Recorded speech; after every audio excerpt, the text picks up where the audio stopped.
This is Jonathan Aguilar here for Pro Boxing Fans. Delighted to be joined by Anthony Fowler. Anthony, thanks very much for coming on. I know you're deep into camp now, only a few weeks out. You must be buzzing to get back in the ring. But first of all, how's lockdown treated you? Yeah, it weren't too bad, mate. I used the time wisely to work on things that I thought I needed to work on. Put a lot of effort into certain stuff in my life, and it was good to just be home for a bit as well, because the last 10 years I've been travelling around the country, training GB, living in Sheffield. So I haven't really had a long 3 months in Liverpool for a long time. So I enjoyed it. Even though I couldn't really see everyone who wanted to see, just being at home and base for a few months, it was a nice break for me. Best possible time to be in Liverpool right now, I can imagine. Oh, mate, everyone's buzzing at the minute, mate. It's, obviously, we didn't win it the way we'd love to, but mate, 30 years, it's been a long wait. First time in my lifetime we've seen us win the league, so special, man. Absolutely. Coming up a few more weeks, Adam Harper, Matchroom Fight Camp. How are you feeling towards it? Completely new settings, but a bit of history behind closed doors in Eddie's back garden. Yeah, it'd be good, mate. Like, I love to fight, I love to entertain. Obviously, I'd love to have a crowd there to show the crowd what I've been working on in the flesh, but I'm sure they'll all be watching on TV, all my supporters and all my fans. So as long as I put a good show on, listen to me coach, I show the improvements, because I want to keep climbing the ladder. I don't want to beat Adam Harper. I want to move on to bigger and better things. So I need to be improving constantly. I'm sure I will do under Shane.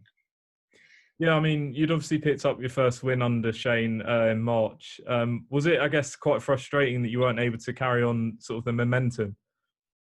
Yeah, it was. To be fair, Jack Flatley would have been a great opponent. He was I think he was 16-1, had a good record. He would have come to try and win, and I could have shown my skills a lot more rather than a one round blows against a lad who was boxing on ice skates.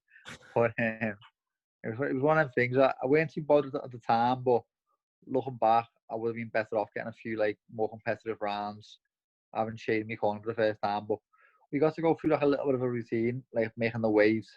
What Shane likes to do, he likes to do things a certain way. So I was trying it all for the first time, and I know it works for me. So, next fight, I'm more prepared. I know what to expect, making the waves, fight preparations and stuff. Shane's quite a chilled fella, like myself. He's quite relaxed, which I like. I don't like people stressing me out before fights. And Shane's just really, really calm, which I like. And he's calm in the changing rooms, in the corner. Everything was good.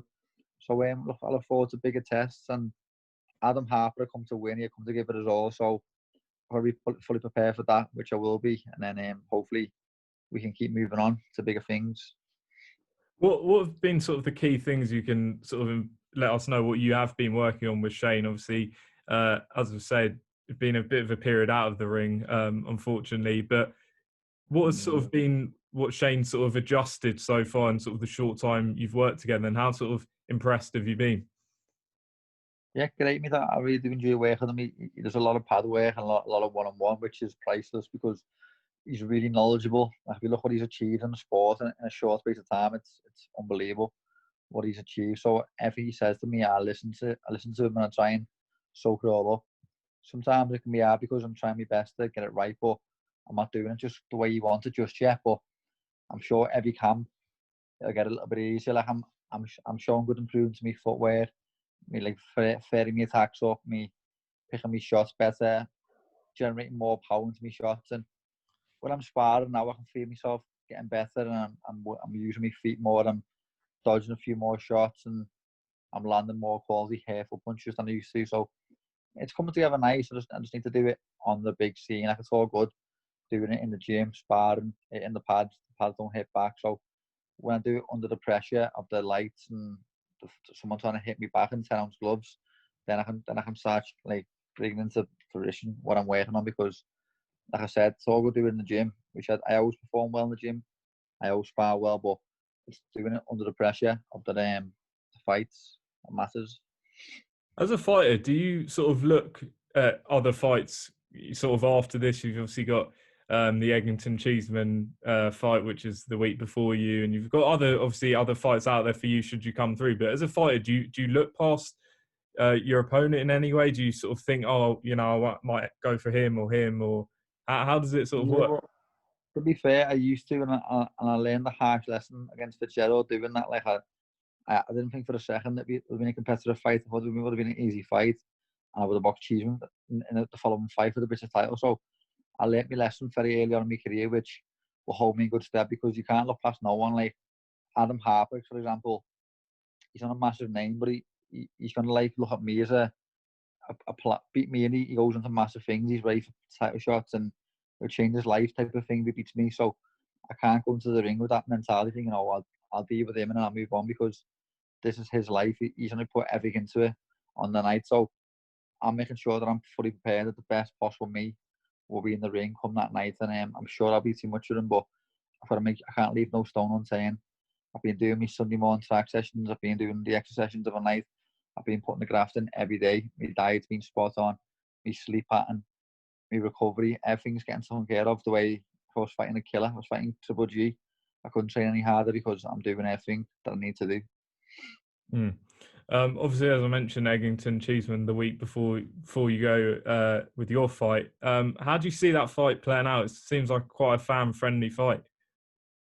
Yeah, it's an interesting fight, because with Sam Eggington, I think he's been bit off a little bit because of what happened when he boxed Liam Smith. He got outclassed that night, and it was a really one-sided beating. But Liam Smith has boxed at world level. He's proven himself.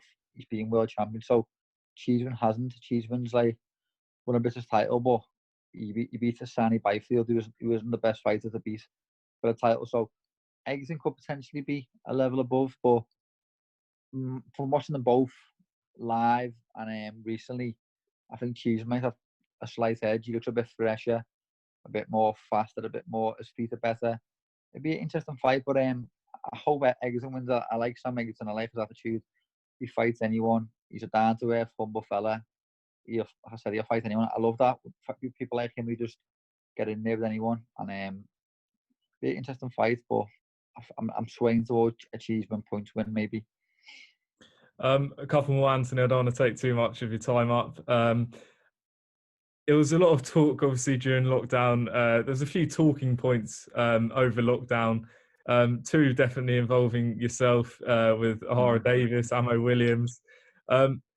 What was the sort of the situation with both of those sort of cases? Obviously, OHARA's super lightweight. He was talking about a fight at 150.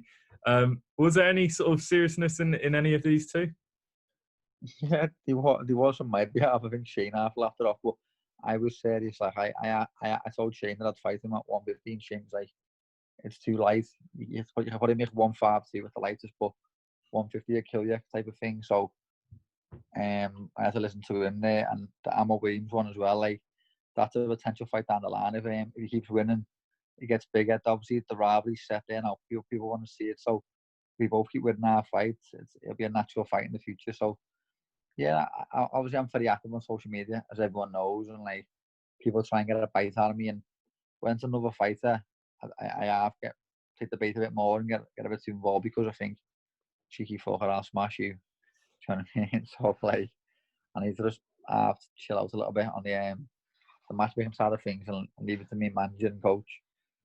I find that quite interesting though, because obviously Amo's at the very start of his career, and often when sort of fighter prospects, I guess, call other fighters out who are more experienced than them, it can sometimes be met with sort of I'm never going to fight him or anything. But you seem to sort of respect the fact that he's willing to call you out and want to fight. Yeah, well, obviously he believes himself. He's obviously a game lad. He's had all his own way in his career. You see, he's only had 5 fights or 6 fights, and he's probably had like one-sided wins, and he's got a bit like gassed up that he's some sort of prodigy or he's some sort of killer because he's been knocking out journeyman. But I done the same thing to journeyman, and when I stepped up, because I wasn't mentally prepared for the fight, I thought it'd be easy. I got beat, and if he boxed me, he'd get a shock as well, because he thinks he's great, but put him in the ring with a lad like myself, and I'll expose a lot of weaknesses that he's got. But like I said, he's a talented lad. If he keeps winning his fights down the line, we could potentially meet. Um, one fighter, of course, you know very well, Luke Campbell. News last week, him and Ryan Garcia has been ordered. Would Yeah. you be excited about that fight? How do you see it playing out? Yeah. I said to Campbell about a month ago, I'd love you to smash that Garcia. So when it got announced, I was made up myself. I was buzzing, but we all think that Garcia's not going to pull out, to be honest. Everyone thinks he's going to pull out. So hopefully he doesn't, but we think he will. And if he doesn't, I think Luke's going to knock him out, mate. I think first few rounds to be competitive, and then I think Luke will take over. Luke's a really good fighter. Like, he's so underrated. He's so good technically. He's one of the best boxers I've ever seen technically, and he's an ultimate professional as well. He always works hard. He's really sharp in the gym now, and he's got months to go. So I really rate Campbell. Like, if you look what him and Lomachenko, like, it was competitive. He made Lomachenko think in there. He landed a lot of shots on him, which people don't do. So that shows the level Luke's at, and I think that's a perfect fight because Garcia's got a massive profile, and when Luke smashes him up, he'll take a lot of new fans doing so. That's what was quite impressive about sort of the McGuigans Gym. You've got guys like Luke and Lawrence verging on world title shots. You've got yourself, Chris, sort of up and coming towards that level. It's quite a good mixture of fighters in the gym. Yeah, definitely. Obviously, I really look up to Luke. Like, I really respect Luke. I always have done since I was amateur. Obviously, he was Olympic champion, and I like to watch Luke and learn from him. Coley's like just got ultimate belief in himself. Like, I've never met no one like him to believe himself as much as a Coley does, and like, he got really thick skin as well because people give him a lot of shit online, but it doesn't bother him one bit. He just says, I keep winning all night. And I think Chris Smith, he's in a similar position to me where we've both like lost a split decision fight, a really close fight at domestic, and we want to prove that we're better than that, and we want to prove that we can keep pushing on.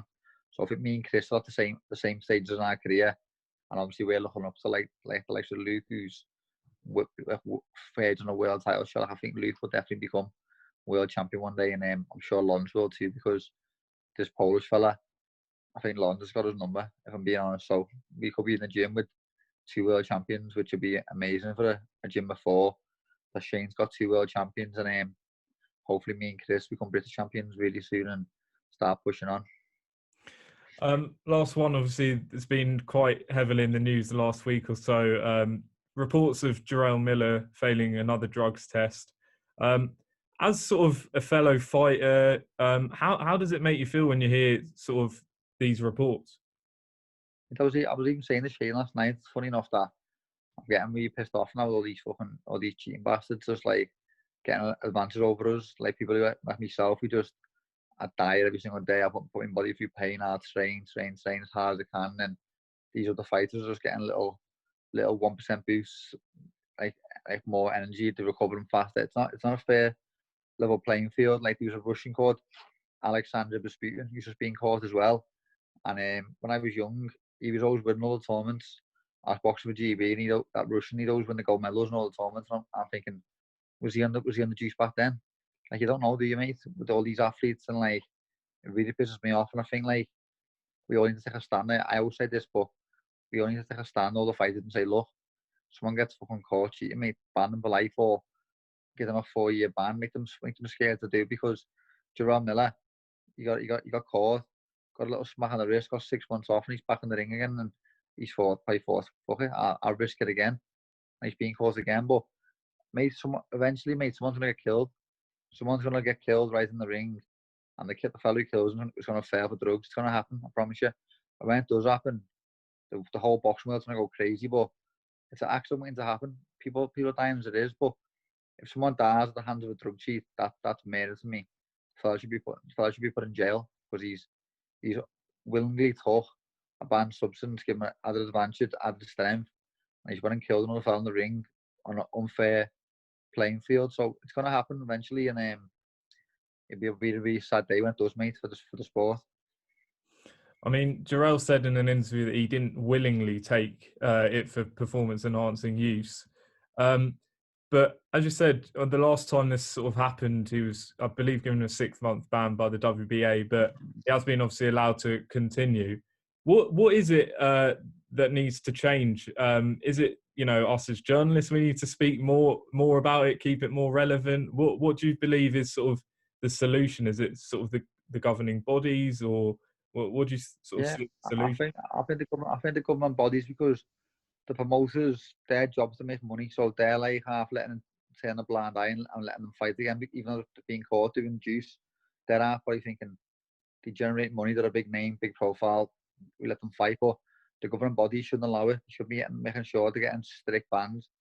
Like I've just said, mate, it's like scumbag gear, like cheating like that. It's really, really bad, because it's a dangerous sport, mate, and the best of times, never mind getting the ring juiced up.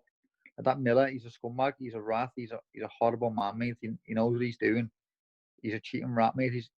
I read an article the other day that he's like the most, at a heavyweight, he's like the number 3, throws the most punches per round. I mean, look at the size of him, mate. Like a big fat fella. He's probably juiced out of his tits, and he's like throwing like so many punches, and obviously because he's so heavy, he's hitting his opponents. Like it's not fair, mate. It's really, really bad, and something needs to be done. So hopefully one day, mate, before someone dies in the ring, because like I said, it's gonna happen one day. Before that happens, the government bodies all come together and say, look, the sport's a joke. We need to do something about it. Well, Anthony, I appreciate you giving me your time. I wish you all the very best of luck in the remaining weeks of camp. Final one, what can the fans expect on August 7th? I want to show a more polished display, a bit more better boxing ability, a bit more footwear, a bit more movement, and then obviously we hopefully get a nice KO finish, or a nice brutal finish for the fans. Even though they won't be there, I'm sure they'll all be watching home with popcorn. So try and put a show on. Brilliant stuff. Anthony, thanks very much for talking to me, and yeah, best of luck ahead of August 7th. Pleasure, mate. Speak soon, mate. Bye-bye.